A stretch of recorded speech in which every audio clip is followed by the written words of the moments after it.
Welcome to 100 TV. ప్రస్తుతం టాలీవుడ్ లో పూనం కౌర్ గారు చేసిన కమెంట్స్ పై దుమారంగా చర్చలు సాగుతున్నాయి. అలాగే హాట్ టాపిక్ గా కూడా మారుతుంది. సో దానికి సంబంధించి మనతో సినీ జర్నలిస్ట్ జగదేవ్ గారు ఉన్నారు. సార్తో మాట్లాడే విషయాలు తెలుసుకుందాం.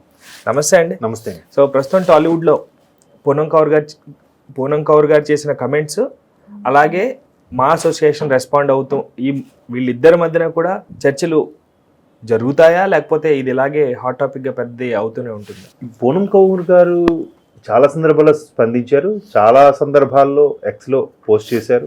ఎక్కడ ఎవరికి, ఒక మహిళకు కానీ, ఒక సాధారణ మహిళ నుంచి సెలబ్రిటీ వరకు ఎవరికి అన్యాయం జరిగినా ముందుండి నిరసన తెలియజేయడం, వాళ్ళ అండగా నిలబడడం, వాళ్ళ గురించి పోరాడడం అనేది, అలా ప్రవర్తించే వాళ్ళలో, అలా సపోర్ట్ చేసే వాళ్ళలో పూనం కౌర్ గారు ఎప్పుడు ముందు వరుసలో ఉంటారు.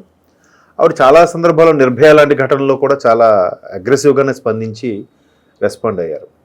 అయితే గత కొద్దేళ్లుగా, అంటే ఒక 2-3 ఏళ్లుగా ఆవిడ అడపాదడపా ఎక్స్లో పోస్ట్ చేయడం కానీ, పరోక్షంగా ఆవిడకి ఎవరైనా ఇంటర్వ్యూ చేసినప్పుడు ఇండస్ట్రీ అంతా ఎప్పుడు ఒకేలాగా ఉండదు, చాలామంది హార్డ్ వర్క్ కష్టపడితే ఇదవుతారు అన్నట్టుగా చెప్తారు, అవి కాదు, ఇప్పటికీ మగపెత్తనంలోనే నడుస్తుంది, మగ మహారాజులు ఏలుతున్నారు తప్ప ఇండస్ట్రీ అందరిది అనుకోవడానికి కూడా లేదు, కొంతమందికి అలా కలిసి వచ్చాక వాళ్ళు స్టార్ హీరోలో, స్టార్ డైరెక్టర్గా మారిపోయి గతం మర్చిపోయి రకరకాలుగా చేస్తుంటారు అన్నట్టుగా పరోక్షమైన వ్యాఖ్యలు చాలా చేశారు. సో ఆవిడ ఒక 2-3 ఏళ్ళ కిందట వరకు పరోక్షంగా చేసిన వ్యాఖ్యలన్నీ కూడా ఒక సూపర్ స్టార్ అని అనుకున్నారు. ఆ సూపర్ స్టార్ ఎవరో కాదు, పవన్ కళ్యాణ్ గారు అని.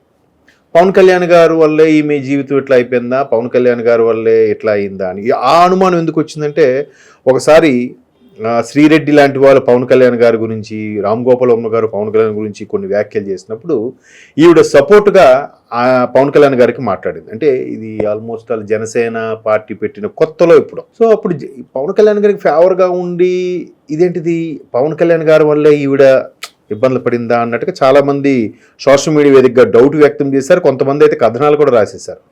దానికి ఆవిడ స్పందించలేదు, పవన్ కళ్యాణ్ గారు కూడా పవన్ కళ్యాణ్ గారు ఎప్పుడు స్పందించారు కదా.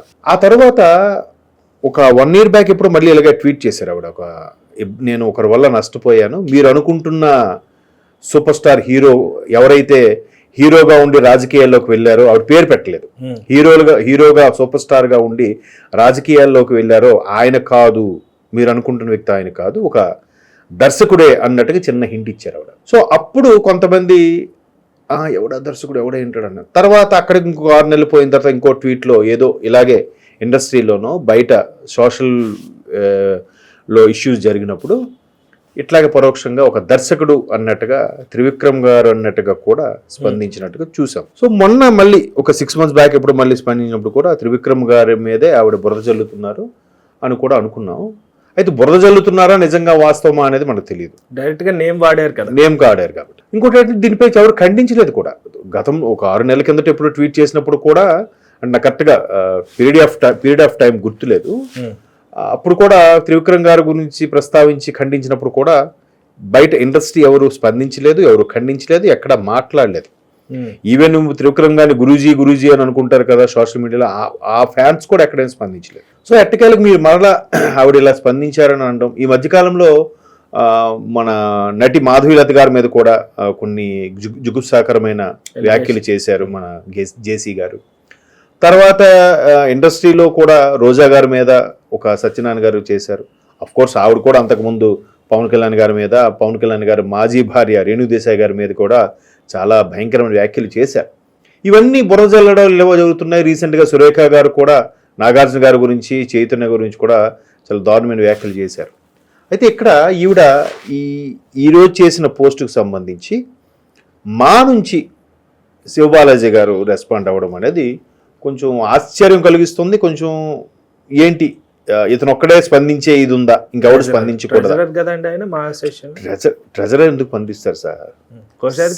సెక్రటరీ జనరల్ కోశాధికారి అంటే ట్రెజరర్. ఓకే, ఇలాంటి విషయాల్లో ఎప్పుడు కూడా మా అసోసియేషన్ సంబంధించి, ఇండస్ట్రీకి సంబంధించి ఏవైనా అపవాదులు కానీ నిందలు కానీ వేస్తే, ఒకవేళ ఏదైనా ఎలిగేషన్స్ కానీ వస్తే ఫస్ట్ రెస్పాండ్ అయ్యేది అయితే ప్రెసిడెంట్ ఆర్ సెక్రటరీ ఎక్కువ మాట్లాడతారు.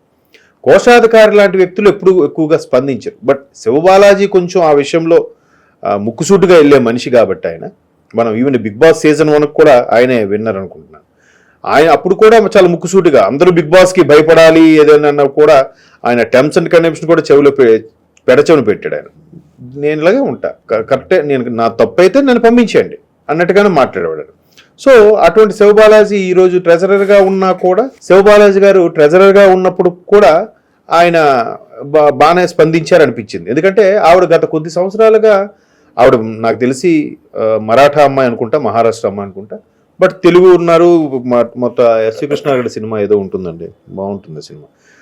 అక్కడ ఆత్మలు విలన్ కనిపిస్తూ ఉంటాయి షఫీ గారికి, బ్రహ్మానందం, కృష్ణ భగవాన్ హీరో శ్రీకాంత్ గారు చేశారు. దాంట్లో మొట్టమొదటిసారిగా హీరోయిన్గా అవకాశం వచ్చింది. పెళ్లివారం అంటే ఏదో సంథింగ్ గుర్తు రావట్లేదు నాకు. సో పూనం కౌర్ గారు చాలా తర్వాత కొన్ని సినిమాల్లో గోపీచంద్ సినిమాకి చెల్లెలుగాను, తర్వాత శ్రీనివాస్ కళ్యాణ్ సినిమాలో నితిన్కి భార్య అక్కగాను రకరకాలుగా ఆవిడ పాత్రలు పోషించారు. కానీ అంత మంచి హీరోయిన్గా ఉన్నారు, మంచి నటిగా పేరు తెచ్చుకున్నప్పుడు కూడా ఎందుకు అవకాశాలు రాలేదు అని అంటే రకరకాల రీజన్స్ చెప్తారు చాలామంది. సో ఈవిడేంటంటే నన్ను బ్లేమ్ చేశారనో, లేదంటే నన్ను ఇబ్బంది పెట్టారనో, లేదంటే కొన్ని రకాల ఇబ్బందులు గురి చేయడం వల్ల నేను సరిగ్గా ఇది అవ్వలేదనో అని ఎక్కువగా ఈ విధమైన వార్తలు అయితే ఫిల్మ్ నగర్లో వినిపిస్తూ ఉంటాయి. మరోవైపు మనం రీసెంట్గా మీరు అడిగిన ప్రశ్న కూడా మాట్లాడుకున్నాం, కాస్టింగ్ కౌచ్ గురించి కూడా. నటి ఎవరు శిల్పా శెట్టి గారు కూడా అక్షయ్ కుమార్ గారి గురించి దారుణమైన వ్యాఖ్యలు చేశారని డైరెక్ట్ గా పేర్లే వాడారు. ఇప్పుడు పూనం కౌర్ గారు కూడా డైరెక్ట్ గా పేరు పెట్టేశారు. త్రివిక్రమ్ గారు నా జీవితాన్ని నాశనం చేశారు, నా కెరీర్ ని కావాలని అని చెప్పారు. అయితే చాలా అన్నారులేండి, కమెంట్స్ చేశారు. అయితే ఇది ఆగుతుందంటారు ఎంతటితో? అదే అప్పుడు ఆవిడ ఎక్స్ వేదికగాను లేదా సోషల్ మీడియా వేదికగాను స్పందిస్తున్నారు. బట్ ఎక్కడా ఏమైనా కంప్లైంట్ చేయలేదు. కంప్లైంట్ చేసినా కూడా ఎవరికి చేయాలండి కంప్లైంట్? ఇండస్ట్రీలో మా అసోసియేషన్ చేయాలి, మా అసోసియేషన్ ఇస్ ద మెయిన్, లేదంటే మా అన్నది నటీనటులకు సంబంధించిన అసోసియేషన్. ప్రొడ్యూసర్స్ కౌంట్లో చేయలేరు, ఆయన ప్రొడ్యూసర్ కాదు కాబట్టి. అంటే ఇప్పుడు ఒక చిన్న డౌట్ అండి, ఇప్పుడు అక్కడ కంప్లైంట్ చేయాలంటే మెంబర్షిప్ తీసుకుంటేనే మెంబర్గా చూసి వాళ్ళకి కంప్లైంట్ యాక్సెప్ట్ చేస్తారా, లేకపోతే ప్రతి ఒక్కళ్ళు కంప్లైంట్ చేయొచ్చా? మెంబర్షిప్ వరకు కాకపోయినా నాకు తెలిసి అంటే మ్యాక్సిమం మెంబర్షిప్ ఉంటే ప్రాధాన్యత ఉంటుంది. మెంబర్షిప్ కాకపోయినా పెద్దల దగ్గర సినిమాని రిజిస్టర్ చేసుకొని ఉంటుంది కదా, అటువంటి సినిమాకి సంబంధించి ఏ వచ్చినా కూడా వాళ్ళ దృష్టికి తీసుకెళ్ళి అడిగితే వాళ్ళు పెద్ద తరహాగా చేస్తారు ఫస్ట్ థింగ్. బట్ మెంబర్షిప్ ఉండే వాళ్ళకి ప్రయారిటీ ఉంటుంది. బట్ మెంబర్షిప్ నాకు తెలిసి ఈవిడికి ఉంటుంది, రైట్ టు ఆస్క్ కదా, అంతే, అది వేరే. సో అట్లా అంటే ఇండస్ట్రీ పరంగా వచ్చిన ఎలిగేషన్స్ కాబట్టి ఇండస్ట్రీలో ముందు ఒకవేళ సెటిల్ కాకపోతే అప్పుడు మీరు న్యాయస్థానము లేదా పోలీసులు సంప్రదించడం ఏదో చేయొచ్చు. ఒకవేళ వాళ్ళకి అడిగినా అదే అంటారు, మీరు ముందు ఇండస్ట్రీ పెద్దలతో సెటిల్ చేయించుకోవాలి, కాదు కూడదంటే మీరు కేసు పెడితే మేము ఎఫ్ఐఆర్ నోట్ చేయడం ఏదో చేస్తామని చెప్తారు. సో ఇట్లాంటివి ఏంటంటే దాసనారాయణరావు గారు లాంటి మహానుభావులు ఉన్నప్పుడు ఇట్లాంటివి ఇచ్చినా కూడా సెటిల్ చేసేవారు. ఇప్పుడు నిజంగా అటువంటి ఇండస్ట్రీ పెద్ద దిక్కు అనేది ఎవరు లేకపోవడం వల్ల కూడా కొంత సమస్యగా మారింది. చూద్దాం మరి ఇప్పుడు విష్ణు గారు దీనికి స్పందిస్తారో మా ప్రెసిడెంట్గా, లేదంటే శివబాలాజీ గారు స్పందించారు కాబట్టి ఇక్కడితో ఇలా వదిలేస్తారా, లేదా ఆవిడ ఇంకాస్త ముందుకొల్లి దీని మీద పోరాటం చేస్తుందా, లేదంటే ఇంకెందుకులా అయిపోయింది మనం చేసేదేం లేదని చెప్పి లైట్ తీసుకుంటారో అనేది చూడాలి. మరి మనకు దాని గురించి ఐడియా లేదు.